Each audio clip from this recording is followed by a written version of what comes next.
Hello friends, आपका स्वागत है हमारे चैनल धार्मिक जिंदगी कहानियाँ में। आज आपके लिए लेके आई हूँ एक और कहानी जिसका नाम है द्वारिकाधीश का तुलादान। फ्रेंड्स, अगर आप हमारे चैनल पहली बार आए हैं तो चैनल को सब्सक्राइब कीजिए और साथ में लगे बेल आइकन को भी प्रेस कीजिए ताकि हमारी कहानी सबसे पहले आप सुन सकें। कहानी पसंद आए तो लाइक और शेयर करें। आपको कहानी कैसी लगी अपनी राय कमेंट बॉक्स में दें। तो आइए कहानी शुरू करते हैं। एक बार देवर्षि नारद के मन में आया कि भगवान के पास बहुत महल आदि है, एक आधा हमको भी दे दें तो यहीं आराम से टिक जाएं, नहीं तो इधर उधर घूमते रहना पड़ता है। भगवान के द्वारका में बहुत महल थे। नारद जी ने भगवान से कहा, भगवान आपके बहुत महल हैं, एक हमको दो तो हम भी आराम से रहे। आपके यहाँ खाने पीने का इंतजाम अच्छा ही है।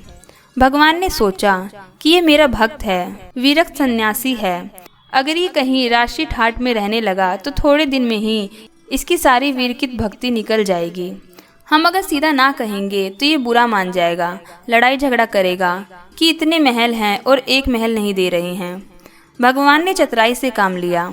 नारद से कहा, जाकर देख ले, जिस मकान में जगह खाली मिले वही तेरे नाम कर देंगे। नारद जी वहाँ से चले। भगवान की तो 16,108 रानियाँ और प्रत्येक के 11-11 बच्चे भी थे। ये द्वापर युग की बात है। सब जगह नारद जी घूम आए, लेकिन कहीं एक कमरा भी खाली नहीं मिला। सब भरे हुए थे। आकर भगवान से कहा, वहाँ कोई जगह खाली नहीं मिली। भगवान ने कहा, फिर क्या करूं? होता तो तेरे को दे देता। नारद जी के मन में आया कि ये तो भगवान ने मेरे साथ धोखाधड़ी की है, नहीं तो कुछ ना कुछ करके किसी को इधर उधर शिफ्ट कराकर खिसकाकर एक कमरा तो दे ही सकते थे। इन्होंने मेरे साथ धोखा किया है, तो अब मैं भी इन्हें मजा चखाकर छोड़ूंगा। नारद जी रुक्मणी जी के पास पहुँचे। रुक्मणी जी ने नारद जी की आप भगत की बड़े प्रेम से रखा।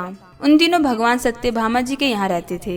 एक आधा दिन बीता तो नारद जी ने उनको दान की कथा सुनाई। सुनाने वाले स्वयं नारद जी दान का महत्व सुनाने लगे कि जिस चीज का दान करोगे वही चीज आगे तुम्हारे को मिलती है। जब नारद जी ने देखा कि यह बात रुक्मणी जी को जम गई है तो उनसे पूछा, आपको सबसे ज्यादा प्यार किससे है?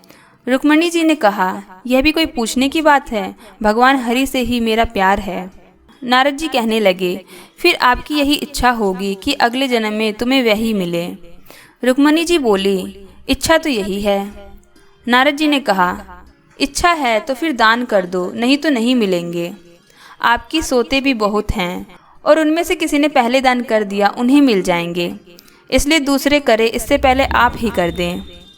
रुक्मणी जी को बात जम गई कि जन्म जन्म भगवान मिले तो दान कर देना चाहिए। रुक्मणी से नारद जी ने संकल्प करा लिया।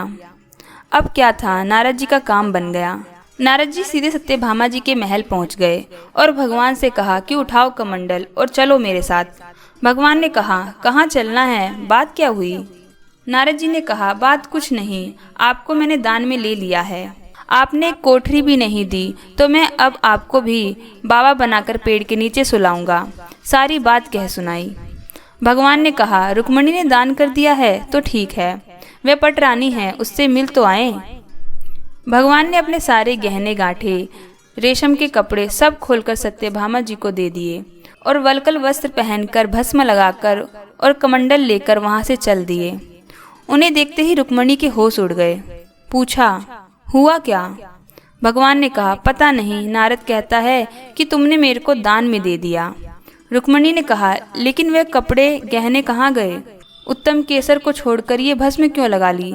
भगवान ने कहा, जब दान दे दिया तो अब मैं उसका हो गया, इसलिए अब वह ठाट बाट नहीं चलेगा। रुक्मणी ने कहा, मैंने इसलिए थोड़ी ही दिया था कि ये ले जाएं।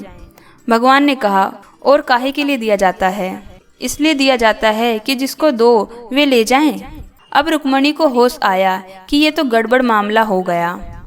रुक्मणी ने कहा, नारद जी, ये आपने मेरे से पहले नहीं कहा, अगले जन्म में तो मिलेंगे सो मिलेंगे, अब तो हाथ से ही खो रहे हैं। नारद जी ने कहा, अब तो जो हो गया सो हो गया, अब मैं ले जाऊंगा। रुक्मणी जी बहुत रोने लगी। तब तक हल्ला गुल्ला मचा तो और सब रानियां भी वहां इकट्ठी हो गईं। सत्यभामा, जामवती सब समझदार थीं। उन्होंने कहा, भगवान एक रुक्मणी के पति थोड़े ही हैं, इसलिए रुक्मणी को सर्वथा दान करने का अधिकार नहीं हो सकता, हम लोगों का भी अधिकार है। नारद जी ने सोचा, ये तो घपला हो गया। कहने लगे, क्या भगवान के टुकड़े करोगी? तब तो 16,108 हिस्से होंगे। रानियों ने कहा, नारद जी कुछ ढंग की बात करो। नारद जी ने विचार किया कि अपने को तो महल ही चाहिए था और यही यह दे नहीं रहे हैं। अब मौका ठीक है, समझौते पर बात आ रही है। नारद जी ने कहा, भगवान का जितना वजन है उतने का तुला दान कर देने से भी दान मान लिया जाता है। तुला दान से देह का दान माना जाता है, इसलिए भगवान के वजन का सोना, हीरा, पन्ना दे दो। इस पर सब रानियां राजी हो गईं। बाकी तो सब राजी हो गए, लेकिन भगवान ने सोचा कि ये फिर मुंह में पड़ रहा है, इसका महल का शौक नहीं गया। भगवान ने कहा, तुलादान कर देना चाहिए, यह बात तो ठीक है। भगवान तराजू के एक पलड़े के अंदर बैठ गए। दूसरे पलड़े में सारे गहने, हीरे, पन्ने रखे जाने लगे। लेकिन जो ब्रह्मांड को पेट में लेकर बैठा हो, उसे द्वारिका के धन से कहाँ पूरा होना है। सारा का सारा धन दूसरे पलड़े पर रख दिया, लेकिन जिस पलड़े पर भगवान बैठे थे वह वैसे का वैसा नीचे लगा रहा, ऊपर नहीं हुआ। नारद जी ने कहा, देख लो, तुला तो बराबर हो नहीं रही है, अब मैं भगवान को ले जाऊंगा। सब कहने लगे, अरे कोई उपाय बताओ। नारद जी ने कहा, कोई उपाय नहीं है। अन्य सब लोगों ने भी अपने अपने हीरे पन्ने लाकर डाल दिए, लेकिन उससे क्या होना था, वे तो त्रिलोकी का भार लेकर बैठे थे। नारद जी ने सोचा, अपने को अच्छा चेला मिल गया, बढ़िया काम हो गया। उधर सभी रानियां चीख रही थीं। नारद जी प्रसन्नता के मारे इधर उधर टहलने लगे। भगवान ने धीरे से रुक्मणी को बुलाया। रुक्मणी ने कहा, कुछ तो ढंग निकालिए, आप इतना भार लेकर बैठ गए, हम लोगों का क्या हाल होगा। भगवान ने कहा, ये सब हीरे पन्ने निकाल लो, नहीं तो नारद जी मान नहीं रहे हैं। ये सब निकालकर तुलसी का एक पत्ता और सोने का एक छोटा सा टुकड़ा रख दो, तो तुम लोगों का काम हो जाएगा। रुक्मणी ने सबसे कहा कि ये नहीं हो रहा है तो सब सामान हटाओ। सारा सामान हटा दिया गया और एक छोटे से सोने के पत्रे पर तुलसी का पत्ता रखा गया, तो भगवान के वजन के बराबर हो गया। सबने नारद जी से कहा, ले जाओ तुलादान। नारद जी ने खूब हिला डुला कर देखा कि कहीं कोई डंडी तो नहीं मार रहा है। नारद जी ने कहा, इन्होंने फिर धोखा दिया, फिर जहाँ के तहाँ यह लेकर क्या करूँगा। उन्होंने कहा, भगवान यह आप अच्छा नहीं कर रहे हैं, केवल रानियों की बात सुनते हैं, कभी मेरी तरफ भी देखो।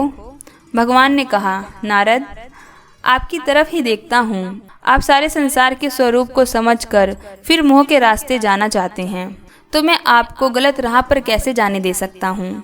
तब नारद जी ने समझ लिया कि भगवान ने जो किया सो ठीक किया। नारद जी ने कहा, एक बात मेरी मान लो, आपने मुझे तरह तरह के नाच अनादिकाल से नचाए और मैंने भी तरह तरह के खेल आपको दिखाए, कभी मनुष्य, कभी गाय इत्यादि पशु, कभी इंद्र वरुण आदि। संसार में कोई ऐसा स्वरूप नहीं जो 84 के चक्कर में किसी न किसी समय में हर प्राणी ने नहीं भोग लिया।